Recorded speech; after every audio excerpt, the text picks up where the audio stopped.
배출가스 특별 단속이 시작됐습니다. 5등급 차량 폐차 신청도 이어지고 있습니다. 이춘재 자백으로 억울한 옥살이가 논란이 되며 과거 수사 관행이 도마 위에 올랐습니다. 무차별 폭행을 당하던 60대 여성을 구한 청년들에게 경찰이 표창을 검토하고 있습니다. 지방자치단체장의 체육단체장 겸직이 금지됐지만 재정 독립 없이 정치적 중립이 가능할지 우려하는 목소리가 큽니다. 여러분 안녕하십니까? 계속해서 충북 지역 뉴스입니다. 충북을 비롯해 전국적으로 차량 배출가스 특별 단속이 시작됐습니다. 내년 미세먼지 저감 특별법 시행을 앞두고 충북에서도 배출가스 5등급 차량 폐차 지원 신청에 인파가 몰리고 있습니다. 조미애 기자입니다. 청주의 한 오르막도로. 공무원들이 화물차, 버스 등 경유 차량이 지날 때마다 카메라로 촬영합니다.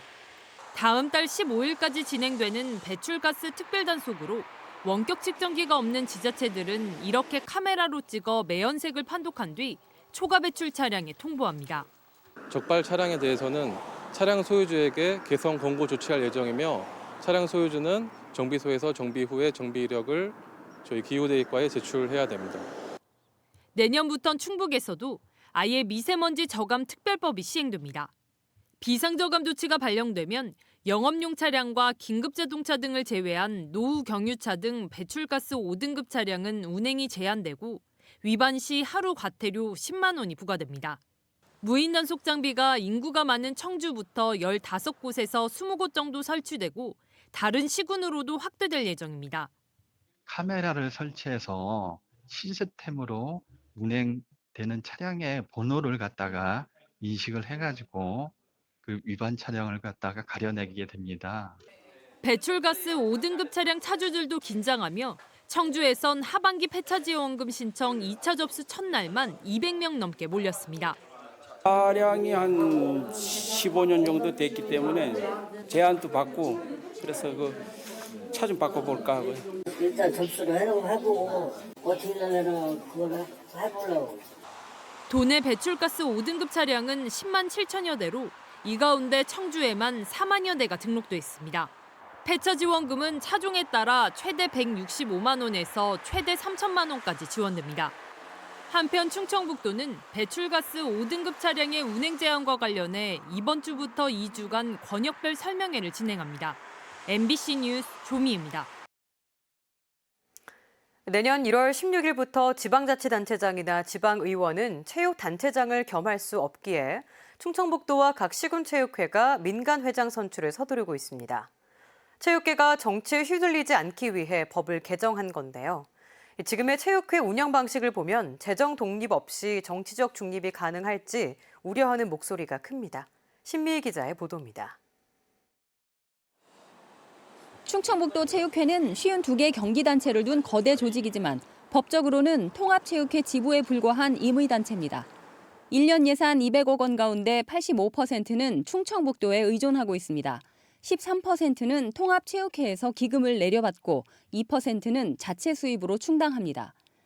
정식 법인이 아닌데도 지난 73년간 도에서 주는 돈으로 운영할 수 있었던 건 도지사가 체육회장을 겸직하고 있었기 때문에 관행적으로 가능한 일이었습니다. 단체장 겸직 금지로 민간 회장 시대를 앞둔 도와 시군 체육회는 당장 돈줄이 걱정입니다.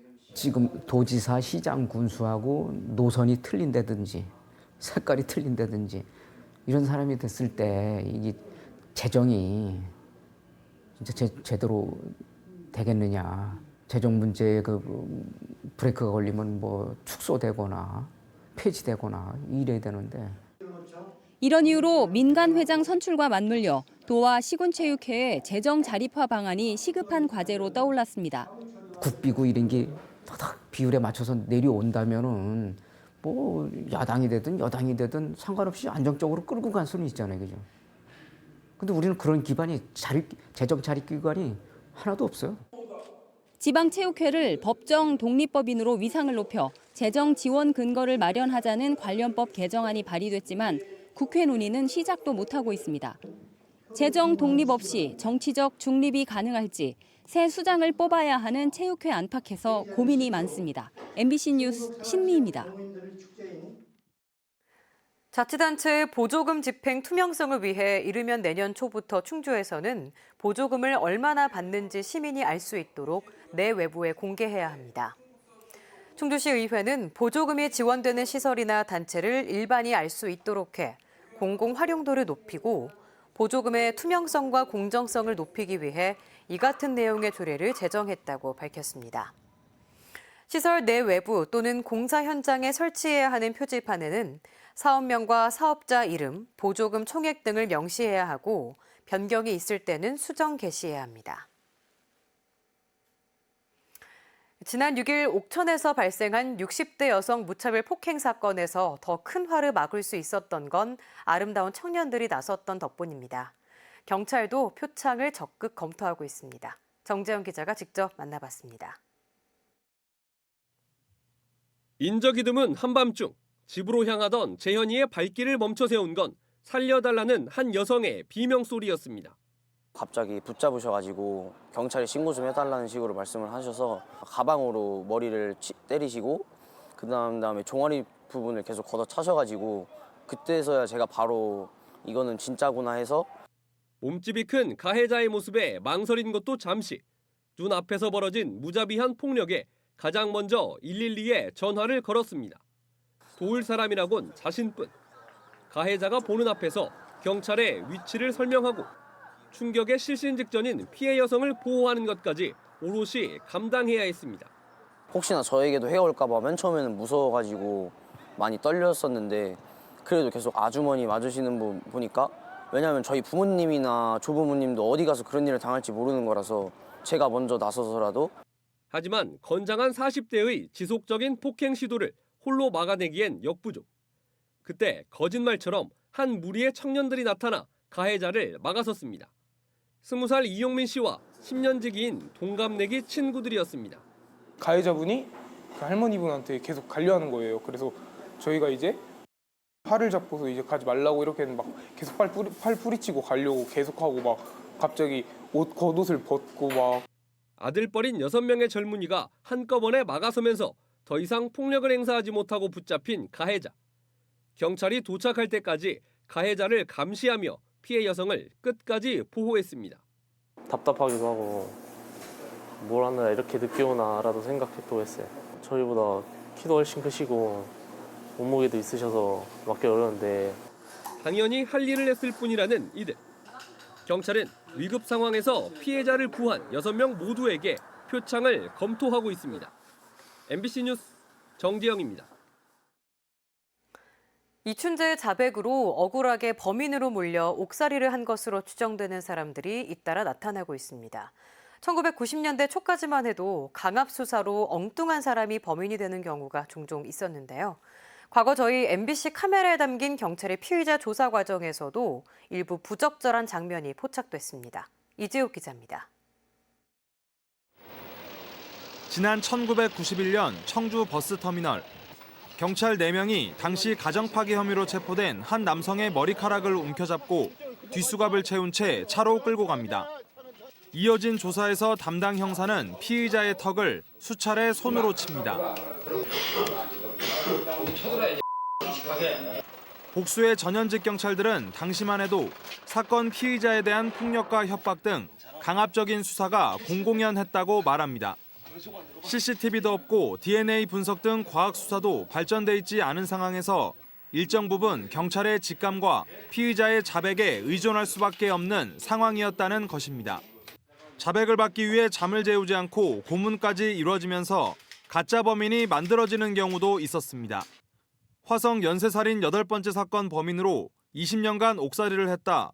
최근 이춘재의 자백 이후 재심 청구를 준비 중인 윤모 씨도 당시 경찰의 폭행과 협박에 못 이겨 허위 자백을 했다고 주장하고 있습니다. 겁을 좀 많이 줬어, 솔직히 말해서요. 주먹으로 몇 대 치고 몇 대 맞은 것까지 생각이 나요. 근데 어떻게 된 건지 그 정신이 없어가지고. 지난 1991년 청주에서 한 남성이 여고생을 성폭행해 숨지게 한 혐의로 수감 생활을 하다 최종 무죄 판결받은 사건도 이춘재가 본인이 범인이라고 자백하면서 당시 경찰 수사가 논란이 되고 있습니다. 과거에는 경찰의 자백 위주의 수사가 관행이었거든요. 그러다 보면 강압적인 수사 또 가혹행위가 있을 수밖에 없었고요. 사망 사건도 많이 발생했었고 허위 자백에 의한 무고한 사람들이 피해를 보는 사례들이 많이 있었습니다.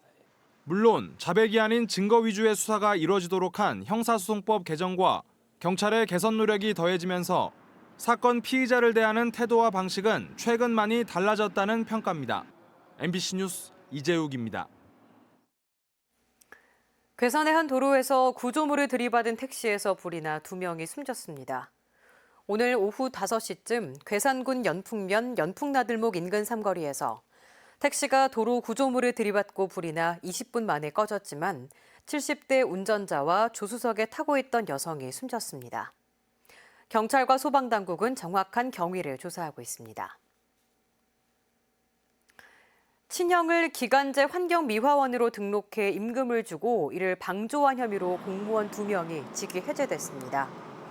괴산군은 지난 2017년 2월부터 1년 반 넘게 공문서를 허위로 작성해 친형에게 1,000여만 원의 임금을 준 40대 7급 공무원과 당시 담당 팀장을 경찰에 고발하고 직위 해제했습니다. 괴산군은 아직 1심 재판이 열리지 않았지만 사안이 중대한 점을 고려했다고 밝혔습니다. 여중생을 성폭행한 제천의 전직 고등학교 교사가 실형을 선고받았습니다. 대전지법 형사 11부 김용찬 판사는 지난 3월 인터넷 채팅으로 알게 된 지적장애 여중생을 상대로 신체 사진을 유포하겠다고 협박해 성폭행한 혐의로 구속 기소된 전직 고교 교사에게 징역 4년을 선고했습니다. 범행 직후 경찰에 구속된 피고인은 충청북도 교육청 징계위원회에서 파면됐습니다. 제74주년 경찰의 날을 맞아 청주 상당경찰서 형사과 이찬희 경감이 올해 전국 연쇄 도난 사건을 비롯해 1000여 건의 범죄를 해결한 공로를 인정받아 옥조 근정훈장을 받았습니다. 또 충북지방경찰청 경무과 이현중 경정과 홍보 담당관실 송혜영 경정 등 충북경찰 300여 명이 대통령과 국무총리, 행안부 장관과 경찰청장 등으로부터 표창을 받았습니다. 행정안전부와 경찰은 SK하이닉스 사회공헌팀 김종태 씨 등 충북 치안행정에 협력한 민간인 84명에게도 감사장을 수여했습니다. 충북도 내 시군들이 태풍 피해 벼 전량 수매 준비에 착수했습니다. 영동군을 비롯한 각 시군은 태풍 피해 등으로 발화된 벼도 등회 등급으로 구분해 전량 수매합니다. 잠정 등회 벼의 수매 가격은 1등급 쌀값을 기준으로 A등급은 77%, B등급은 64%, C등급은 51% 수준입니다. 태풍 피해 수매벼는 농가 희망하는 물량을 품종에 관계없이 전량 매입할 계획입니다. 괴산의 특산물인 절임 배추 생산을 도울 외국인 계절 근로자들이 입국했습니다. 괴산군은 자매 결혼을 한 중국 지안시에서 78명이 입국했다고 밝혔습니다. 충북지역 뉴스였습니다. 고맙습니다.